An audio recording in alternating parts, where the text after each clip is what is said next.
यह कहानी इस सदी की है। एक घने जंगल में एक आम का पेड़ था। उस जंगल के पास ही एक छोटा सा गांव था। उस गांव में एक छोटा सा लड़का राहुल उस जंगल में जाकर उस आम के पेड़ के पास खेलता रहता था।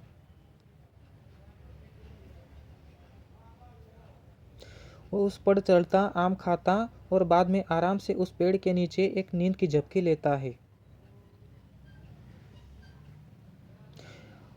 रामू को पेड़ों के साथ खेलना अच्छा लगता, तो उस आम के पेड़ को भी खुशी होती थी। अब रामू रोज उस पेड़ के साथ नहीं खेलने लगा। एक दिन की बात है, रामू चलते चलते उस पेड़ के पास गया। वो बहुत दुखी था। चलो राहुल बेटा, खेलो आम के साथ, पेड़ ने कहा। बच्चा नहीं, मैं बच्चा नहीं हूँ जो तुम्हारे साथ खेलूँ। अब मैं पेड़ के साथ नहीं खेलता, रामू ने जवाब दिया। मुझे खिलौने चाहिए और खिलौने खरीदने के लिए मेरे पास पैसे नहीं है। रामू आगे बोला, माफ़ करो बेटा, मेरे पास पैसे नहीं है, परंतु तुम आम तोड़ सकते हो और उसे जाकर बेचकर पैसे कमा सकते हो। रामू यह सुनते ही खुश हो गया। उसने आम तोड़े और उसे जमा किया और खुशी खुशी वहाँ से चलता गया। लेकिन बहुत दिनों तक रामू वापस आम के पेड़ के पास नहीं आया। बेचारा आम का पेड़ बहुत दुखी हो गया। कुछ सालों बाद रामू अब आदमी बन गया था। आम का पेड़ खुश हुआ और बोला, बेटा चलो मेरे साथ खेलो।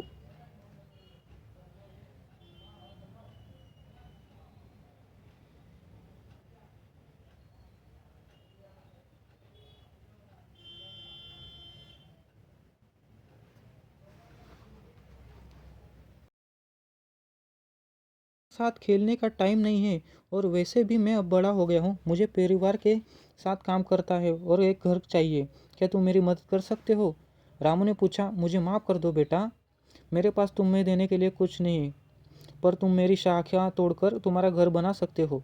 ऐसा सुनते ही रामू ने आम के पेड़ की सभी शाखाएं तोड़ दी और वह साथ में लेकर वो खुशी खुशी चला। शाखा टूटने के बावजूद आम का पेड़ खुश था, परंतु रामू उसके बाद नहीं आया और पेड़ बेचारा बहुत दुखी हुआ। कुछ सालों बाद गर्मियों के दिन में रामू फिर से उस पेड़ के पास आया।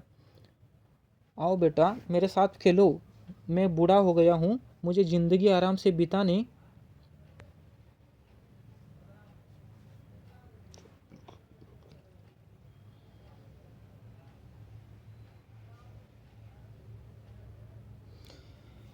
नौकायन करना है। क्या तुम मुझे वोट दे सकते हो? रामू ने पूछा। इस पर पेड़ बोला, दिमाग का इस्तेमाल के लिए और वोट बनाओ, फिर नौकायन जाकर खुश रह सकते हो। क्या था, रामू ने उस पेड़ का तना भी काट लिया और उसे वो एक वोट बनाई और नौकायन को चला गया। फिर बहुत सालों तक वह वापस नहीं आया। कुछ साल बीत गए। आखिर एक दिन रामू वापस आ गया। रामू को देखकर पेड़ बोला, मुझे माफ़ कर दो बेटा, लौटाने के लिए मेरे पास कुछ नहीं है, अब मेरे दांत भी नहीं है। आम खाने के लिए पेड़ बोला, तुम 1 घंटे के लिए और कहीं भी नहीं, मैं भी बहुत बूढ़ा हो गया हूँ।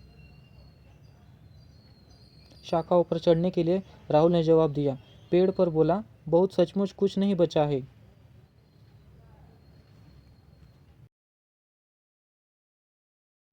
मेरे पास तुम्हें देने के लिए कुछ नहीं बचा है। और आम का पेड़ रोने लगा।